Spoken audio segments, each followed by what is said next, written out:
পাৰতি পাউলি তেজৰে মোৰ লুই তৰা কাষ তৰাৰ তৰাউলি। মহানগৰীৰ ভেটাপাৰাৰ ওচৰৰ গোসাইবাৰী শিৱ মন্দিৰৰ বাৰ্ষিক সাধাৰণ সভাখন দেওবাৰে অনুষ্ঠিত হৈ যায়। সভাত পুৰণি সমিতি ভংগ কৰি নতুন সমিতি গঠন কৰা হয়। পূৰ্বৰ সভাপতি সম্পাদক ক্ৰমে লেখক সমাজকৰ্মীদ্বয় জীৱেশ্বৰ গোস্বামী আৰু বেদান্ত বিকাশ শৰ্মাৰ ওপৰতে পুনৰ আন এক 3 বছৰীয়া কাৰ্যকালৰ বাবে দায়িত্ব অৰ্পণ কৰা হয়। আনহাতে সভাপতি জীৱেশ্বৰ গোস্বামীৰ সততা আৰু কৰ্মদক্ষতাৰ শলাগ লয় স্থানীয় কেইবাগৰাকীও লোকে।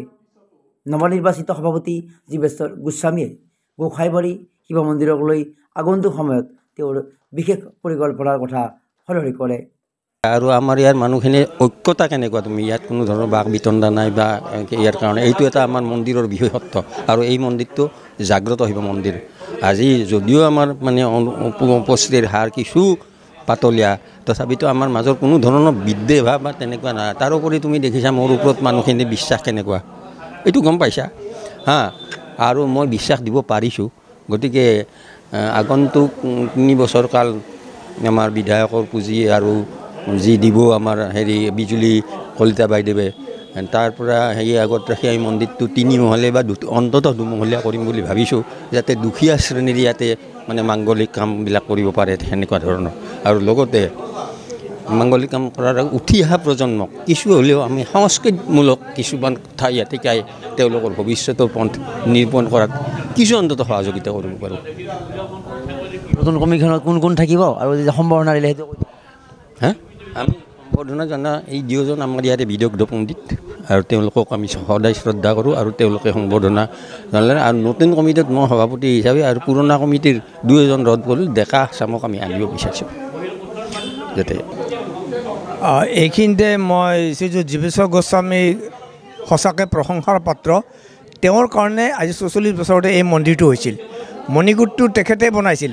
আমি ইয়াত আহিবৰ কাৰণে আজি 30 বছৰমান হ'ল, কিন্তু আমি তাৰে অহাৰ আগৰ পৰা তেখেতে। আৰু মই শুনামতে মণিকূটৰ গোটেইখিনি টকা পইচা যিখিনি লাগিছিল সেইখিনি তেখেতে বহন কৰিছিল তেখেতৰ চ'ৰ্চৰ ফালৰ পৰাই। আৰু গতিকে আৰু তেখেতে মানুহজন অনাবৰত তেখেতৰ প্ৰাণ যেন হৈ গৈছে অনুষ্ঠানটো। আৰু এতিয়া তেখেতৰ জহতে বুলিব ক'বলৈ, তেখেতৰ কৃপাতে তেওঁ আমাৰ দিছপুৰৰ বিধায়কক আনিছিল ইয়ালৈ। তাৰপিছত অলপতে আমাৰ MP গুৱাহাটী লোকসভা MP আনি আধাৰশিলা স্থাপন কৰিছে। আৰু তেখেতে যথেষ্ট এতিয়া অৱশ্যে সময়ো পাইছে, তেখেতে অলপ সমাজকৰ্মী মানুহ। এতিয়া পুৰণা কমিটিৰ প্ৰতি আমাৰ সম্পূৰ্ণ আস্থা আছে। আৰু এটা তেখেতসকলৰ সেই খাতিৰতে আমি সেইকাৰণে যাতে আৰু যাতে নতুন কমিটিয়ে আমি নাৰাখি পুৰণা কমিটিক ভাল ৰাখিব বিচাৰিছোঁ, এইকাৰণে যে এই আধৰুৱা কামখিনি যাতে সোনকালে সমাপ্ত হয়। গোস্বামীৰ সভাপতিত্বত যিখন কমিটি গঠন হৈছে সেইখনে খুব ভাল কাম কৰি আছে। আৰু আমি আশা কৰিছোঁ তেওঁলোকৰ ওপৰত আমাৰ আস্থা আছে যাতে আগলৈকো তেওঁলোকে খুব ভালদৰে মানে পৰিচালনা কৰিব আৰু কৰি পেলাই মানে গোসাইবাৰী ৰাইজৰ উন্নতি সাধন কৰিব। মন্দিৰটোতো অলৰেডি তেওঁলোকে লৈছেই, পৰিকল্পনা এটা হাতত লৈছে, যিটো সভাঘৰ কৰিব, কৰি পেলাই মানে উন্নতি কৰিব, লগতে মন্দিৰটোতো উন্নতি কৰিব, লগতে গোটেই সমাজখন কাষৰ সেইখিনি উন্নতি কৰিব।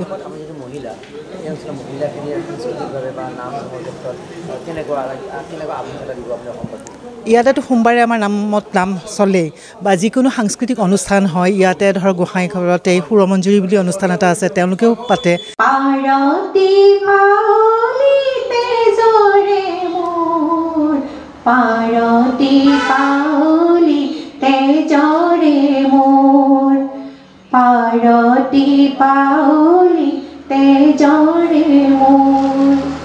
আইনা কান্দিবি,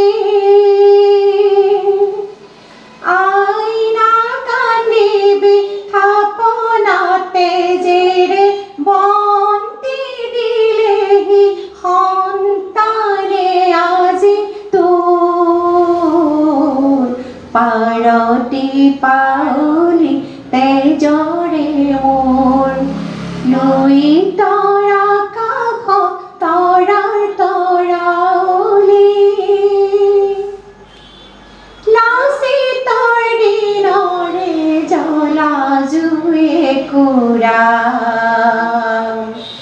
আয়নো আনা লাচিতৰ দিনৰে জ্বলা জুই কুৰা আয়নো আনা নতুন তেজেৰে শলিতা জ্বলিছে উজ্বলিছে ভমকাই আয়নো আনাই সকলো বোৱাই জুই নুনুমাবি গুচক তমসাগৰ গুচক তমসাগৰ লুই তৰা কাষত তৰাৰ তৰাৱলী লুই তৰা কাষত তৰাৰ তৰাৱলী